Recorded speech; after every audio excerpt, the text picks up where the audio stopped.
দিন সাতেক আগে হঠাৎই বদলে গেল মুর্শিদাবাদ। চলতি মাসের 4 তারিখ সকাল 7টায় যিনি তৃণমূলের বিধায়ক, সকাল 11টায় তিনি দল থেকে সাসপেন্ড হয়ে গেলেন। তিনি ভরতপুরের বিধায়ক হুমায়ুন কবির। তাও শুনলেন মুখ্যমন্ত্রী মমতা বন্দ্যোপাধ্যায়ের জনসভায় এসে। হুমায়ুন কবিরকে আমরা সাসপেন্ড করছি দল থেকে। দলের সাথে তার কোনো সম্পর্ক থাকবে না। আমি ফিয়াদ হাকিমের কোনো কথার জবাব দেব না। ফিয়াদ হাকিমের কোনো কথার জবাব আমি দেব না। ফিয়াদ হাকিমকে আমি নেতাই মানি না। ও কোন পার্টির নেতা, কোন পার্টি আছে, ফিয়াদ হাকিমকে জিজ্ঞেস করুন। আমি ফিয়াদ হাকিমের কোনো কথার জবাব দেব না। ঠিক আছে? 22টা আসনেই লড়বেন নতুন পার্টি থেকে? 135টা আসনে লড়বো। 135টা বাংলা। তারপর তৃণমূল নেত্রীকে লক্ষ্য করে তার একের পর এক বিষোদগার শুনেছে বাংলা। ওই দিনই চলে যান তার স্বপ্নের বহু বিতর্কিত বাবরি মসজিদের জন্য জমি দেখতে। অপমান ঝেড়ে শনিবার পুরো উদ্যমে ফের তদারকি শুরু করেন বাবরি মসজিদ শিলান্যাসের কাজ। সেদিনও একের পর এক হুঙ্কার ছাড়লেন বিধায়ক। দাবি করলেন মমতা বন্দ্যোপাধ্যায়ের নির্দেশেই তিনি লোকসভা নির্বাচনে তার সেই বহু বিতর্কিত আমরা 70 ওরা 30 মন্তব্য করেছিলেন। যদিও রাতে পুলিশের সঙ্গে কথা বলার পর সতর্ক করলেন তার অনুগামীদের। বললেন মসজিদ শিলান্যাসের মঞ্চে কোনো রাজনীতির কথা হবে না। পরের দিন রবিবার মসজিদের শিলান্যাসে দিনভর চলল রেজিনগরের মাঠদিঘির ছেতিয়ানিতে জলের স্রোতের মতো মানুষজনের আসা যাওয়া। সেদিনও কথা দিয়ে কথা রাখতে পারলেন না হুমায়ুন। 12টার সময় শুরু হবে। 2 ঘন্টার জন্য কোরআন তেলাওয়াত হবে। কোনো ভাষণ হবে না, কোনো দলের প্রশ্ন আসবে না, কোনো কারো বিরুদ্ধে কুৎসা হবে না, কোনো দলের রাজনৈতিক দলের কোনো বিরোধিতা হবে না। কালকে স্রেফ বাংলার মুসলমান সমাজ, এখানে বাংলাতে 7,66,00,000 ভোটারের মধ্যে 2,82,533 জন মুসলমান ভোট আছে। 2,82,533 জনের মধ্যে মাত্র 40 লক্ষ নন বেঙ্গলি মুসলমান ভোট আছে। আর 2,42,533 জন বাঙালি মুসলমান ভোট আছে।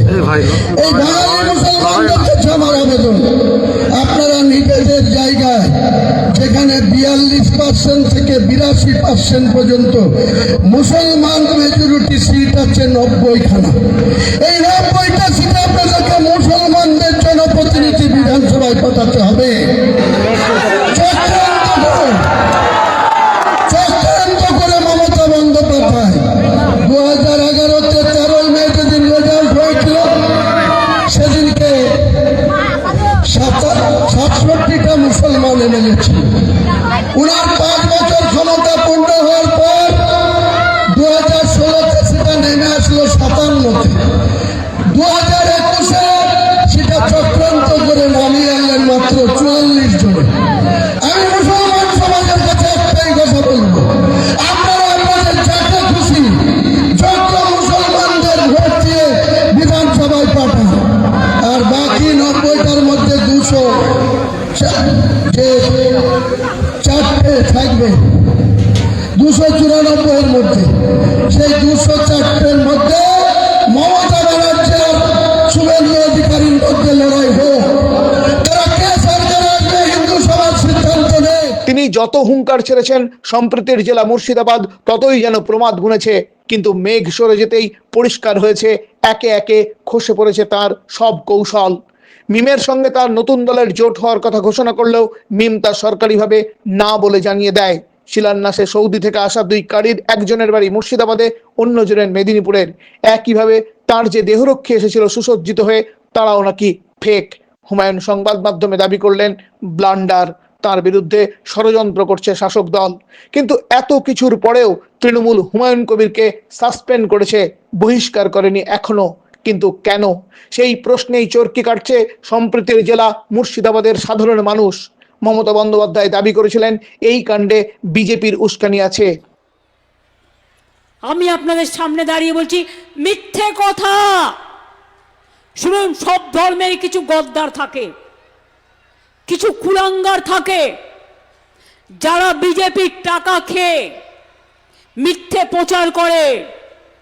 সোশ্যাল নেটওয়ার্কে সব বিশ্বাস করবেন না। তবুও কেন দল থেকে বহিষ্কার করা হয়নি তাকে? উল্টে হুমায়ুন দাবি করেছেন তৃণমূল তার সঙ্গে যোগাযোগ রাখছে, মিটিয়ে নেওয়ার রফা খুঁজছে শাসক দল। তবে কি অধীরের দাবি সত্যি? আগামী 18তম অ্যাসেম্বলির ইলেকশনের যে রেজাল্ট যেদিন বেরাবে, বিজেপিও তাদের গরিষ্ঠতা আসবে না এবং টিএমসিও তারা গরিষ্ঠতায় আসতে পারবে না। নিজের দলের পরিচয় কি, তার নিজের ভাবনার পরিচয় কি, সেটা তো বুঝতে পারছি না। সে তৃণমূলকেও সাহায্য করবে, আবার বিজেপিকেও সাহায্য করবে। তাকে যার প্রয়োজন তাকে সে সাহায্য করবে।